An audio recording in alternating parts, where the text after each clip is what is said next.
Hello there, little possums. I have a new book for you for the week. This one is a new release, Feel Good Productivity by Ali Abdaal. And this one is subtitled, Do More of What Matters to You. So I don't cover a lot of, productivity or sort of motivational, inspirational, or self-help sort of books. But I do read a lot of them because I find them really interesting, and there's always something that you can learn. Or sometimes if you feel like they're not good and they say something that doesn't resonate with you or whatever, you can kind of clarify for yourself what is important to you or whatever, right? So I feel like there's always something in them that is good and interesting, but I don't always cover them. I think they can be a little bit hot button, or I don't know. I feel like sometimes these books should be taken with a little bit of pinch of salt. But as I said, the tagline for this book is how to do more of what matters to you. And the focus of this one is the idea that the secret to productivity is more joy and not so much about discipline. So the author is YouTuber Dr. Ali Abdaal, who is a medical doctor, entrepreneur, and productivity expert. And the book reflects his journey from being a very self-disciplined self-starter to burnout, and his journey into studies on productivity that are more wholesome, more focused on creating meaning and not just constantly hitting those goals. So the book ties in more to recent ideas about challenging the idea that suffering is normal or that working hard constantly is somehow noble, that kind of workaholic ideal, which is a notion that I personally second. So we open with Abdaal telling us his story of finding himself graduated from med school and on the ER ward and just struggling to keep his head above water. His response is to get super focused, work harder, and try to be more productive, which had always worked for him before, sort of in that educational arena. But this time, something is different. The harder he pushes himself, the less well he does and the more burnout he feels. So he went back to the drawing board and he started to find evidence that made him realize that being present, bringing a little joy and passion to his work again, was the key thing that had been missing.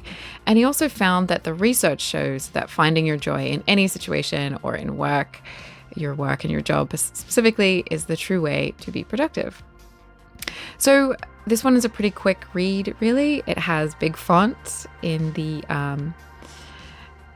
advanced reader version that we got. It's got very big font, illustrations, diagrams, lots of headings and little sections, which serve to make the book one that you can make little short forays into if you wanted to, and then kind of go away and think about it or apply something to your life. It makes for a pleasant read, honestly. It's broken into 3 sections: energize, unblock, and sustain, with each section focusing on these aspects of productivity. The book also has little personal experiments that you can try and see which works for you, which I think is really great.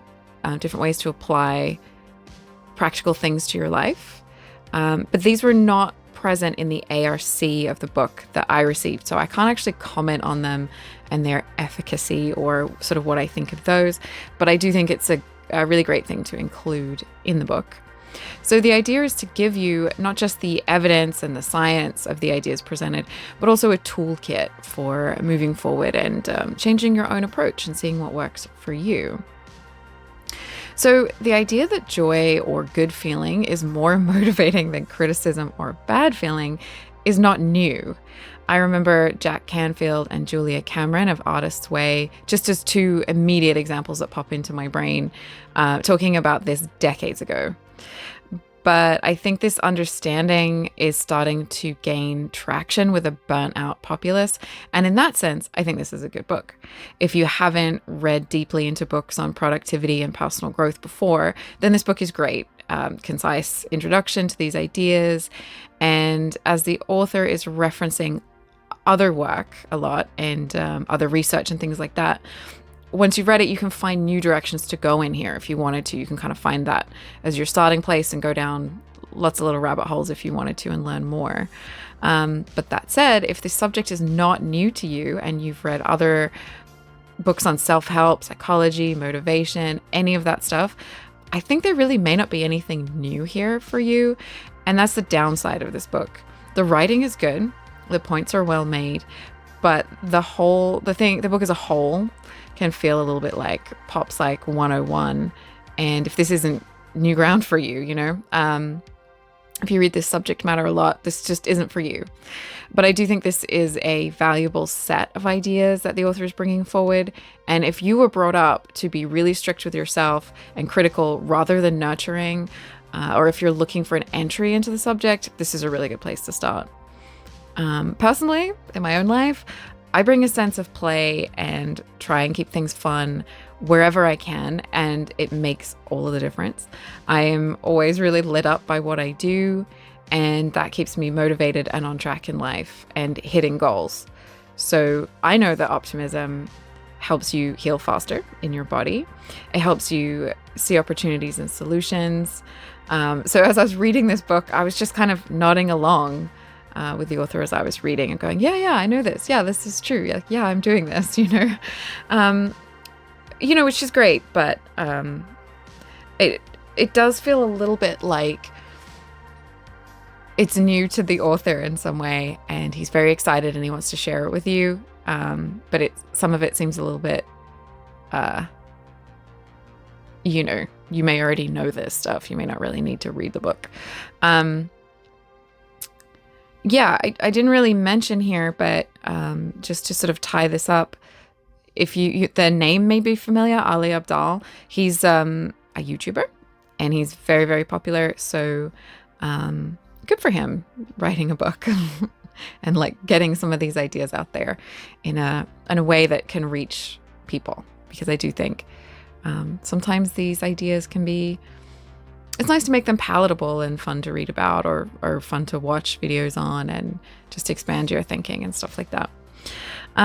So is this book for you? If this subject is new to you and you watch this YouTuber and you like this kind of stuff, you want to learn better ways to be on track and stay motivated and productive, yes, it's for you. But for those of you who are not new to this subject area already, this may be way too entry level for you. And just to round off, thank you, Saladon, for sending me a copy of this book for review and to share. Thank you for watching. You can check out some of my other videos. I also have another channel and socials, so you can find links below if you want more of that. And if you want to hang out again, remember to like and subscribe. And you can always leave a comment, let me know what you thought, or let me know what else you might want to see. Thank you.